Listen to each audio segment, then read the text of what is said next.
Hello, welcome.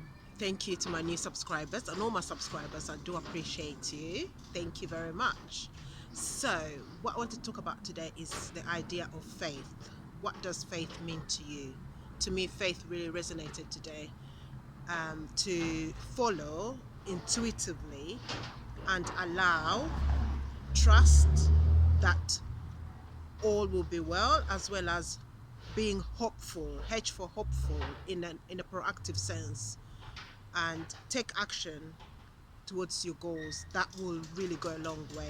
And like I say, when you practice your gratitude, you'll be amazed. You'll be amazed. Like I said, we are all made in the likelihood of our creator. So there's no way we're going to go through a challenge that we can't come out of. Okay, so the challenges that are put in our way are there for a reason, for us to grow and be the best versions of ourselves. For example, creating these products has come out of me being tested and saying and asking myself different empowering questions. Is what can I do for myself that is going to allow me to be the best version of myself, which hence the new ideas that are coming. So every experience happens for a reason.